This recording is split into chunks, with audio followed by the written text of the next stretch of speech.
Bismillah, Assalamualaikum warahmatullahi wabarakatuh.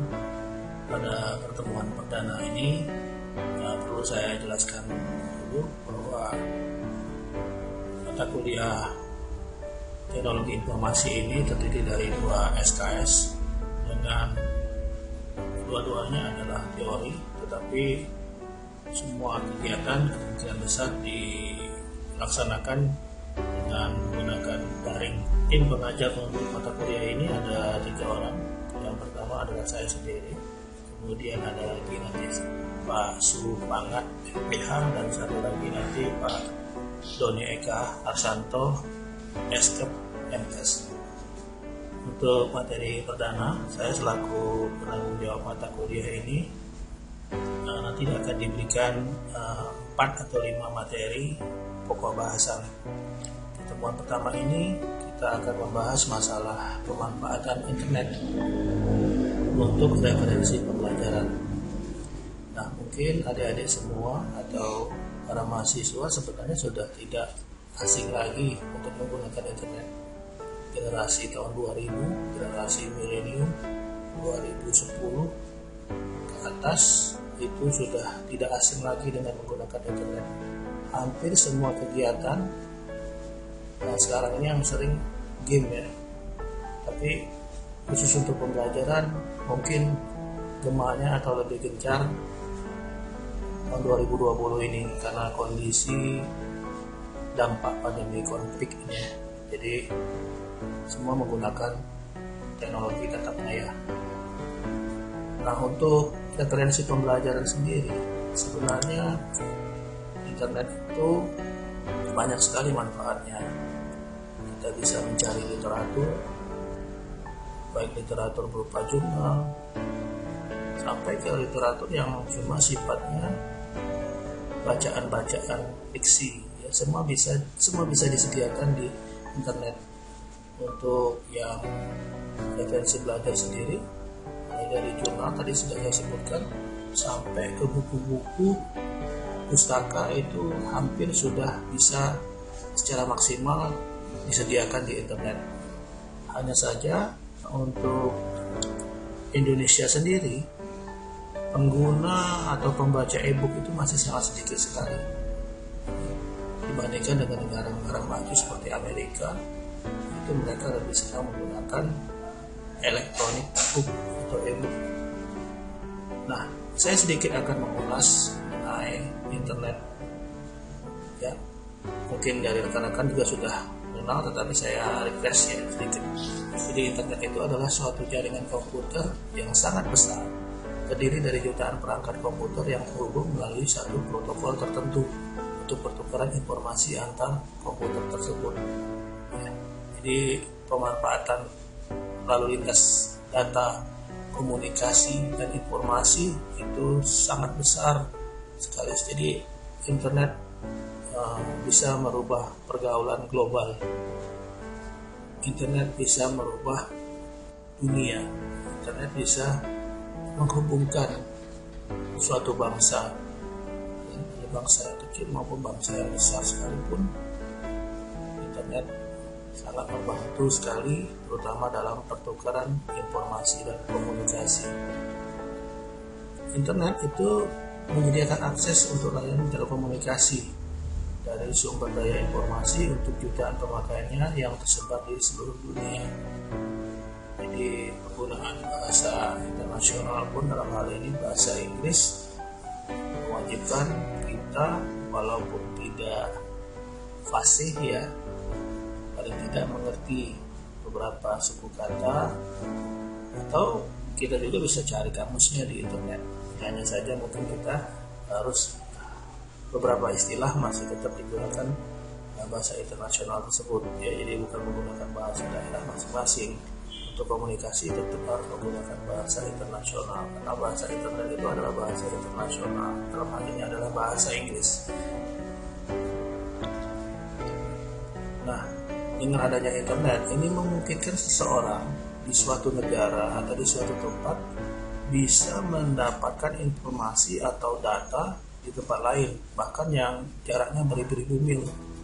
Dari Indonesia bisa dapat informasi di Amerika, ya, mahasiswa, baik mahasiswa itu S1, S2, S3, itu semua bisa mengakses data dari luar negeri, dari Amerika, dari Jerman, dari Jepang, bisa mengakses digital library-nya ya.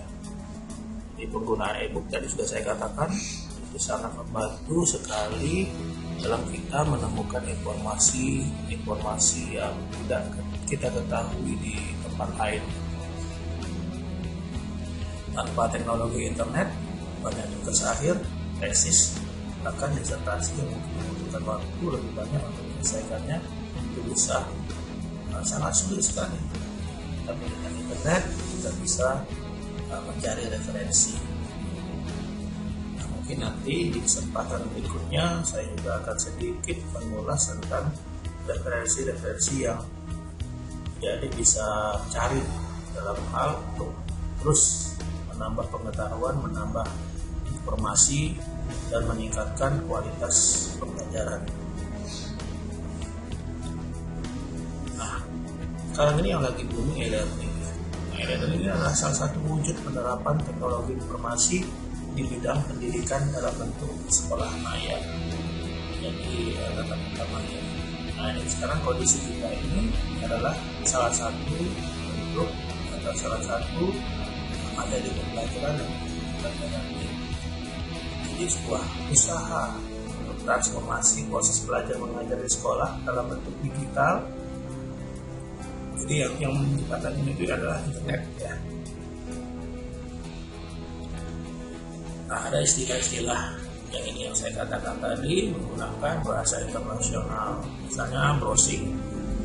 Itu istilah yang digunakan ketika kita mau menjelajahi dunia maya atau web. Kemudian researching adalah internet sebagai sumber belajar atau pengajaran.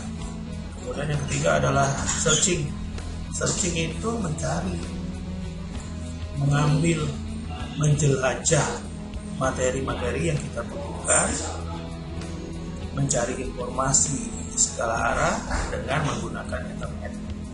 Kemudian juga bisa untuk consulting atau konsultasi. Misalnya kemarin saya sudah membuka meeting. Jadi silahkan join meeting. Tujuannya adalah salah satunya adalah untuk berkomunikasi dan berkonsultasi.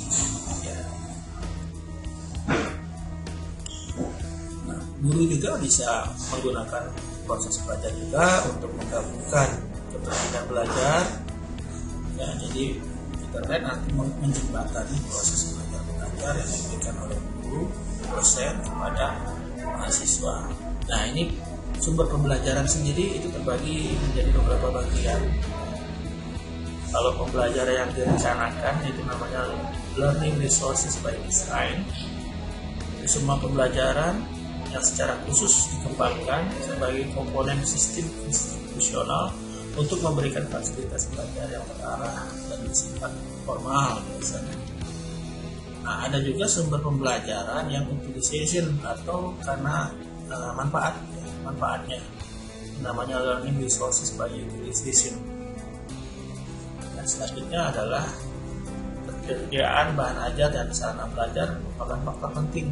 Nah, jadi ketersediaan ini harus terus di-upgrade. Ya. Jadi jika kita menjelajahi suatu library, satu perpustakaan, terutama perpustakaan yang sifatnya digital, update sampai tidak memenuhi kualitas atau standar komunikasi dan informasi yang terus berkembang ya. Jadi kalau kata anak muda sekarang ini, jangan sampai buku-bukunya, materi-materinya, referensinya udah jadul, udah zaman dulu banget. Jadi makanya harus terus tetap diupdate dan diupgrade resourcesnya ini. Untuk strategi pembelajaran sendiri ya ini mungkin sedikit dikenalkan dalam kondisi tatap maya ini, pembelajaran daring ini.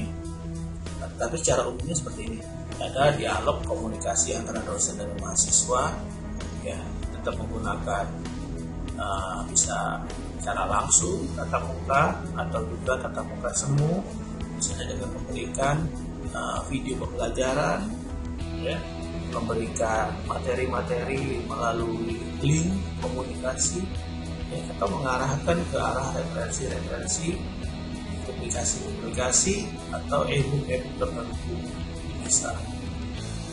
Kemudian bisa juga komunikasi yang sifatnya dialog antara mahasiswa dengan sumber belajar.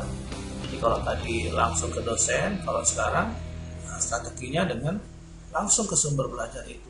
Ini bisa aja dosen mengarahkan mahasiswa ke sumber belajar atau mahasiswa sendiri mencari, men-searching referensi yang bisa dicari dimanapun sesuai dengan kebutuhan belajarnya. Ya. Kemudian ada juga antar mahasiswa. Jadi antar mahasiswa bisa saling bertukar komunikasi, bertukar informasi, bertukar alamat, link atau e-book sendiri. Sekarang kan sudah banyak sekali media-media sosial, media yang saling menghubungkan satu komunitas dengan komunitas tertentu, jadi kita menggunakan sekali informasi di situ. Nah, karakteristik untuk pembelajaran sendiri menurut Hakito tahun 2002, di internet itu dapat digunakan dalam mendukung perkuliahan, ya, bisa sebagai media interpersonal dan sebagai media massa yang memungkinkan terjadinya komunikasi one to one maupun one to many. Yang kedua, memiliki sifat interaktif, memungkinkan terjadinya komunikasi secara sinkron ataupun asinkronus, sehingga memungkinkan tersegaranya ketiga jenis dialog tadi. Ini merupakan syarat tersegaranya satu proses belajar. Jadi itu syarat tersegaranya suatu proses belajar mengajar. Oke, sampai di sini pengenalan kita terhadap internet. Mungkin ini sebagai refresh saja bagi adik-adik. Selanjutnya silakan untuk mencari juga, mempelajari lebih jauh. Untuk pertemuan berikutnya kita akan melanjutkan dengan pembahasan lebih jauh tentang pemanfaatan internet ini dalam bentuk aplikasi-aplikasi. Sekian, terima kasih atas perhatian. Mohon maaf atas kurangan dalam penyajian video belajar ini. Assalamualaikum warahmatullahi wabarakatuh.